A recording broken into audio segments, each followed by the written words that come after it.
En nombre del Padre, del Hijo y del Espíritu Santo. Amén. Amados hermanos, en nuestro Señor Jesucristo. Es el domingo 13º después de Pentecostés, pero hoy, 30 de agosto, es la fiesta de Santa Rosa de Lima, patrona principal de toda la América hispana o española. Es la flor amerindia de la santidad, es decir, el primer santo, en este caso santa, que dieron estas nuevas tierras conquistadas y civilizadas por la madre patria España, la gloriosa España que hizo el imperio más grande que ha habido en este mundo bajo la protección de Dios y para la evangelización y la gloria de la Iglesia. Y eso es lo que como civilización, cultura, religión hay que destruir, y está en vías de destrucción evidentemente. Pero bueno, esa es la tradición y la historia. Pues bien, en estas tierras entonces floreció esta mujer de una santidad extraordinaria, prácticamente desde la cuna. Se llamaba Isabel, pero su rostro se transfiguró en rosa, y de ahí el nombre que le quedó y que después en la confirmación fue el que le dio el obispo, y que murió a los 31 años, muy joven, pero era, sin ser religiosa propiamente, era terciaria de la Orden de Santo Domingo, y vivía en el fondo de su casa, en el patio, llevando una vida de aislación del mundo, o sea, sin estar en un convento. Y ahí pasó su vida santificándose, teniendo grandes penitencias, mortificaciones, grandes angustias espirituales, noche oscura del espíritu, del alma, y grandes prodigios. Era muy devota de Santa Catalina de Siena. La Virgen conversaba con ella. Nuestro Señor también le decía que era su hija amada. Entonces, de una gran santidad que difícil de ver, o ver hoy en día, pero esa era la realidad. En el fondo de su casa así se santificó una mujer, incluso con la oposición de la familia, que la quería incluso casar, y ella afeaba su rostro, aparte de llevar en muchos casos a disfigurarse un poco las manos, la cara, porque era al parecer muy hermosa, y para que su belleza no fuese codiciada por nadie, porque ella ya estaba comprometida para Dios. Y es un ejemplo para hoy en día las mujeres que quieren ser religiosas. ¿A qué convento van a ir? A ninguno, porque ahí se van a perder como monjas bigotudas, imbéciles, igual que los curas que desgraciadamente las dirigen. Entonces, en su casa, haciendo las labores como hacía Santa Rosa, cosía, bordaba, ayudaba, y así se santificó, sin entrar en ningún convento. Entonces, no nos preguntemos ni creamos que hay que ir a un convento para santificarse. Y menos ahora que no hay un solo convento que valga la pena. Hay que decirlo. Ni los conventos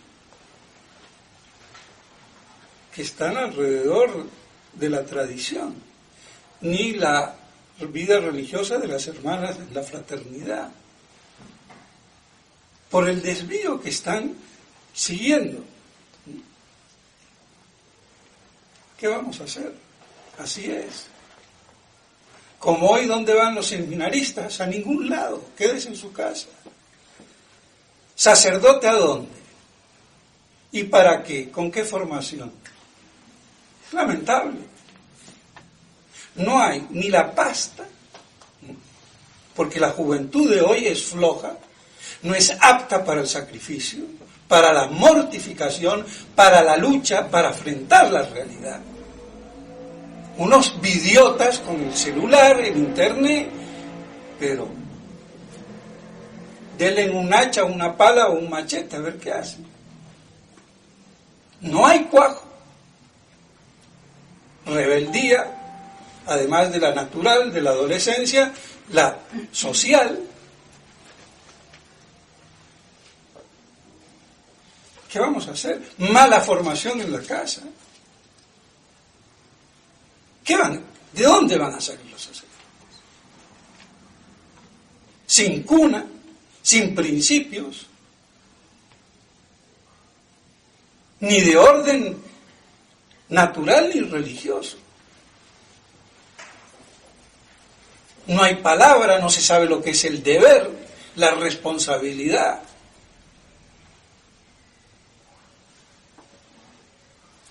Y encima los seminarios. ¿Cómo salen los seminaristas de Ecón?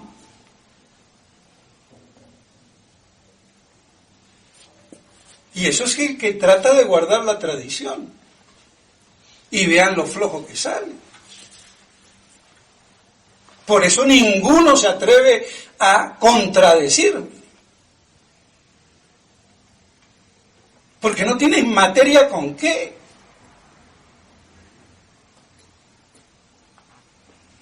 Es lamentable.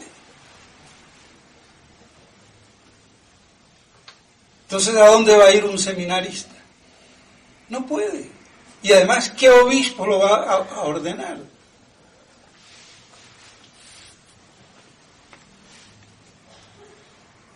Problema. Porque para que la fraternidad lo ordene, se tiene que alinear. Y si no se alinea, pues no se lo ordena. Y si va a los otros obispos de la línea de Godin-Tuc, ¿qué tenemos? Ninguna certeza, ninguna seguridad. Estamos en un impasse que no hay salida.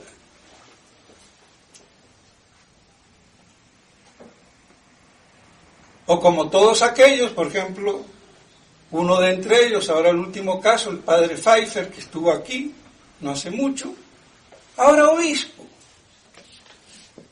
Y encima no sé de qué corriente, si ortodoxo o si de qué línea, trucha, o si directamente es de Godin-Tuc, no sé bien. Ni me interesa la verdad, porque él, si ni como cura, ahora como obispo, es que no les da la cabeza y quieren defender la iglesia. Y peor salvarla, cuando es la iglesia la que nos salva. Entonces está desestructurado todo. Así que donde haya un buen sacerdote, consérvenlo. Así de claro. Porque están contados con los dedos de la mano. Pues bien, entonces esta santa mujer se santificó en su casa. En el patio de su casa. Y así se alejó del mundo y se santificó haciendo grandes penitencias. Pero hay que observar que hay como dos grandes líneas o especies de santos. Estos santos que parecen predestinados del primer día, es decir, desde que nacen ya parecen santos, o son casi santos, que conservan incluso la virginidad, como Santa Rosa, o otros como Santa Teresita del Niño Jesús, y otros que son como María Magdalena o María Egipciaca, que llevaron una vida corrompida, mundana, y también llegaron a la santidad, o San Agustín. Hay dos versiones. Y la misma santidad. Y encima, después, si hay milagros, taumaturgos, don de lenguas, de profecía, de todo lo que hay. Pero lo que es esencial y común a estas dos ramas, que después habrá subespecies, por decirlo así, cada santo según también su temperamento, su modo de ser, pero estos dos, que como digo, que pareciera que nacieron santos y mueren santos, y otros que nacen, se corrompen y se santifican, que nos parece como más cerca a nosotros su ejemplo, porque si nos hablan de esa santidad como la de Santa Rosa, pues nos pasa, o de San Luis Beltrán, nos pasa. En cambio, si nos hablan de una santidad como la de María Egipciaco, de María Magdalena o la de San Agustín, pues bueno, por lo menos ahí podemos tener un mayor aliciente. Pero lo común de todo, y que nunca puede faltar, es la humildad. Porque se podrá o no ser virgen, puro, casto.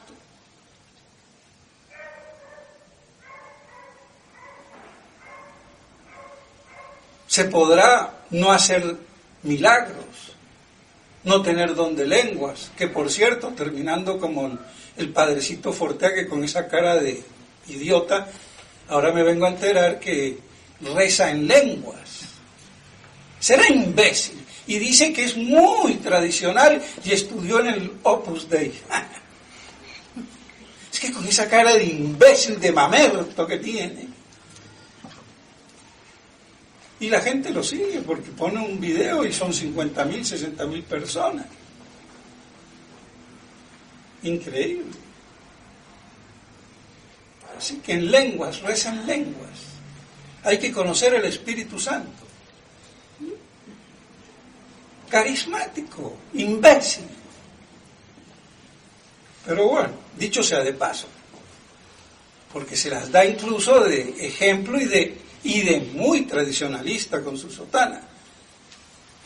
¿Qué tradición puede ser? Pues bien, entonces, se tenga o no el don de lenguas, se tenga el don de milagros, se tenga el don de profecía, se tenga o no esas virtudes extraordinarias que son más bien por el bien común y que no hacen a la santidad esencial, pero las virtudes que las debe de tener todas el santo, hay una que es el común denominador de la santidad y es la humildad. Que es quizás lo más difícil. Nos creemos humildes, el mundo de hoy es soberbio. Los fieles son soberbios, los curas también. Pero digo yo, más vale ser soberbio, con razón y entendimiento, que sin razón. Que es peor todavía. O sea, burro con pretensión de caballo.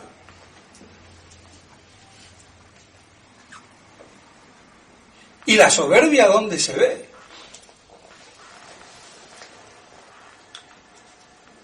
En la propia excelencia. Creerse uno algo por sí mismo. Cuando la condición humana y de criatura es ontológicamente de humildad, nos guste o no nos guste.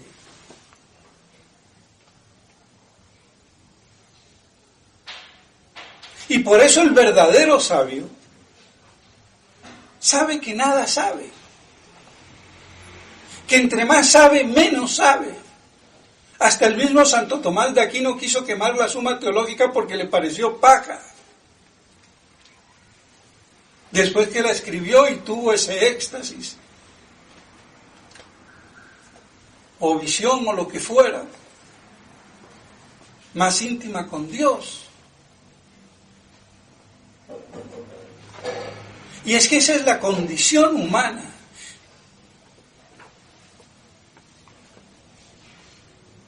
Que no nos podemos atribuir nada por nuestra propia excelencia.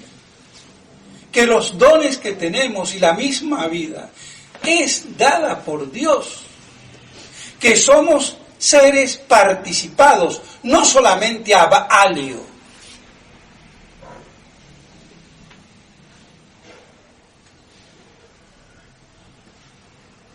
Porque el verbo es avalio. El verbo, como segunda persona de la Santísima Trinidad, es avalio. Y no es criatura. Así que cuando los teólogos dicen avalio como un constitutivo esencial de la criatura, está mal. Avalio es ser por otro. El verbo es por el Padre. Y el Espíritu Santo es avalio por el Padre y por el Hijo. Y lo voy a decir como una anécdota un poco irreverente, pero Monseñor decía el hombre avalio. Claro, repitiendo a todos los maestros clásicos. Pero es que no se han dado cuenta que se puede hacer avalio consubstancial o avalio participado. Distinción metafísica que hay que hacer. Y eso gracias al padre Fabro. Pero en Ecón, y por eso lo digo con indignación, no lo quisieron aceptar. Y por eso salen unos brutos ontológica y metafísicamente hablando.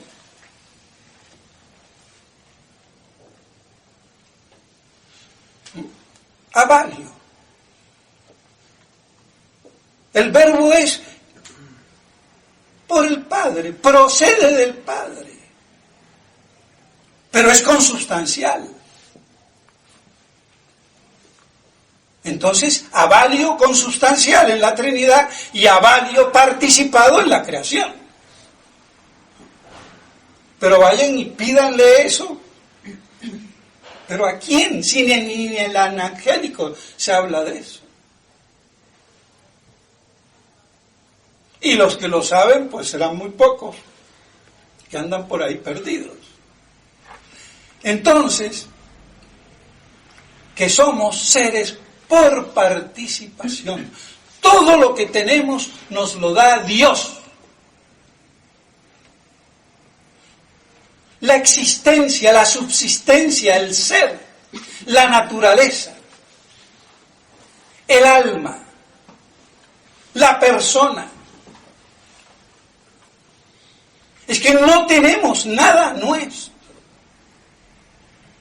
Por eso la profunda humildad que tenía ontológica nuestro Señor, que no solamente como hombre, que era muy natural, como hombre, como dice Santo Tomás, que era menor que el Padre. Pero aquí, y para mérito de Monseñor Lefebvre, fue el primero que le oí decir con mucho atino, una de cal y otra de arena, lo que es. Que todo lo que tenía el Verbo eterno es del Padre, todo, porque procede del Padre. Tiene lo mismo que el Padre, pero el Padre es dador y el otro es receptor, recibe.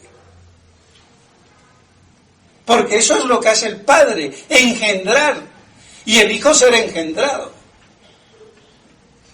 Entonces, en esa relación hay, por decirlo así, una dependencia que lo hacía también en la Trinidad, sin ser menor es decir, menos, que podía decir mi Padre es mayor que yo. Y no solamente como hombre, porque todo lo que yo tengo como verbo, imagen del Padre, me lo ha dado el Padre. Todo. Porque esa es la procedencia del verbo del Padre, del misterio de la Trinidad. Entonces, todo lo que nosotros tenemos es por Dios. Entonces, atribuírselo uno a uno mismo, creerse, engreírse, es una estupidez. Por eso todo pecado en el fondo es una estupidez, y el pecado de orgullo, la soberbia, más todavía. Entonces debiera de bastarnos ver nuestra condición para ser humildes.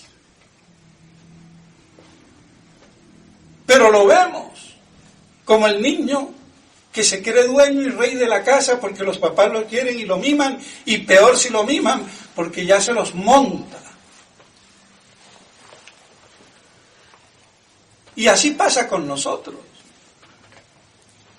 Entonces, por eso, tener presente que lo esencial, la virtud esencial que no puede pasar, dejar de existir en ningún santo, es la humildad. Y de ahí, por eso, San Benito hacía de la humildad, esa expansión de la humildad, la santidad. Entonces nosotros tenemos ontológicamente esa constitución que nos debiera de hacer de humildes y no engreídos.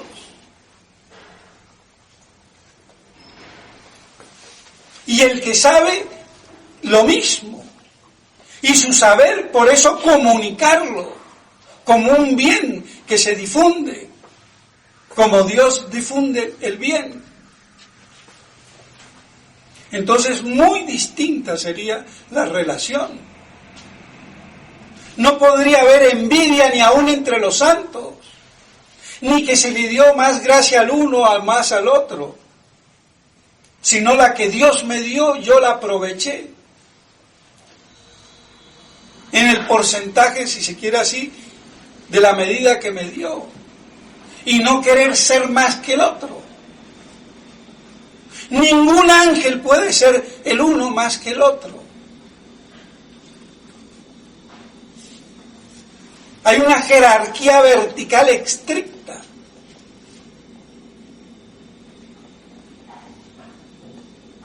Y los ángeles superiores van iluminando a los de abajo y así hasta llegar al último. No hay dos ángeles iguales. Y la santidad que tienen correspondiente a esa jerarquía los hace también entonces superiores sobrenaturalmente. Cosa que no pasa con el hombre, porque es por la voluntad buena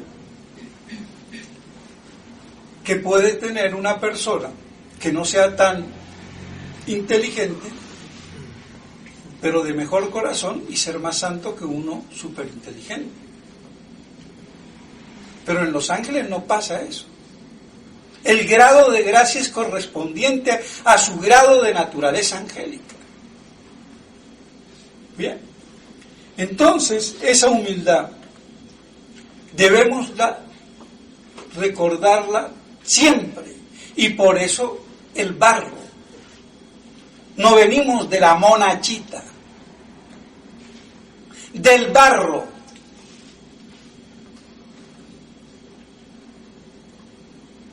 Del limo de la tierra, el humus de la tierra, de ahí humildad. Entonces,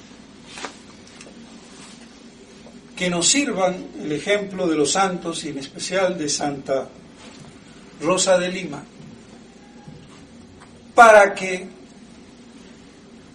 tratemos de dejar la soberbia, el engreimiento y adoptar nuestra situación real, sin pretender ser ni más ni menos que nadie. Ser lo que yo debo de ser con lo que me dio Dios en mi ser. Y con lo que yo tengo, ayudar al prójimo con generosidad, sin egoísmo. Si realmente hiciéramos eso, no habría odio, no habría envidia. Es que todo el mundo quiere ser más que el otro.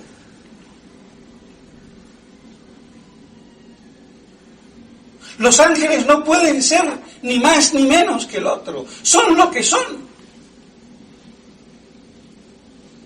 Es más, Santo Tomás dice que un ángel que quisiera ser al ángel superior es contra natura. No quiere ser lo que es, entonces quiere el no ser. Es absurdo, no es un deseo natural.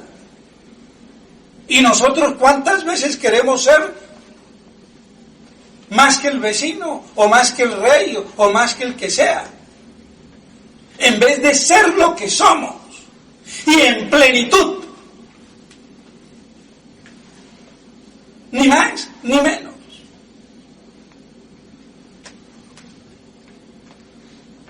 Pero esto no lo entendemos. Vivimos entonces en la pura apariencia, fagocitándose a todo el mundo para ser más que los demás. Y no llegamos a ser lo que debemos de ser.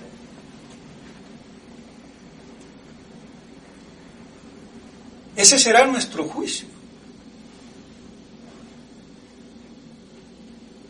Entonces, vemos cómo en el orden sobrenatural no puede haber rivalidad, envidia. Cada santo es lo que debe de ser, en la proporción de la gracia que Dios le dio. Ese es famoso ejemplo de Santa Teresita, no sé de quién, que estamos en el cielo como con un vaso que se nos llena de gracia. A todos se les llena el vaso por igual, pero unos tienen el vaso más grande y el otro más pequeño.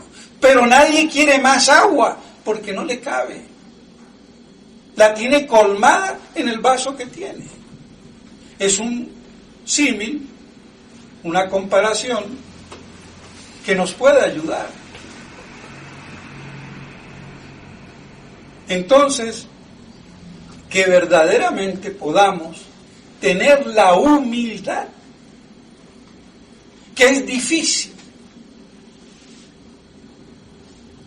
pero justamente porque no la tenemos, debemos de tenerla más presente que nunca.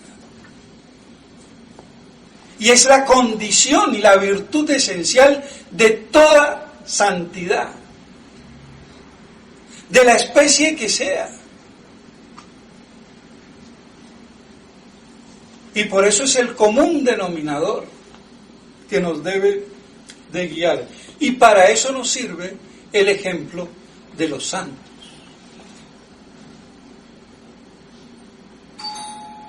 De los grandes y de los pequeños. De los taumaturgos y no taumaturgos. De los vírgenes y no vírgenes. Pero todos tuvieron que tener la humildad. Y por eso es la humildad, como dice Santa Teresa, que no es otra cosa que la verdad. Y por eso el ser humano habla mucho de verdad, pero no ama la verdad. No quiere la verdad. La verdad le hiere, le molesta. Nos molesta. Porque no vivimos en la verdad.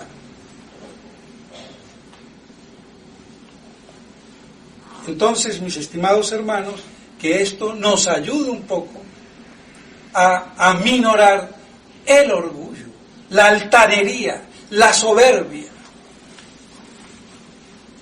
y que así podamos seguir ese ejemplo de los santos y de esta gran santa que es la patrona de toda Hispanoamérica. En nombre del Padre.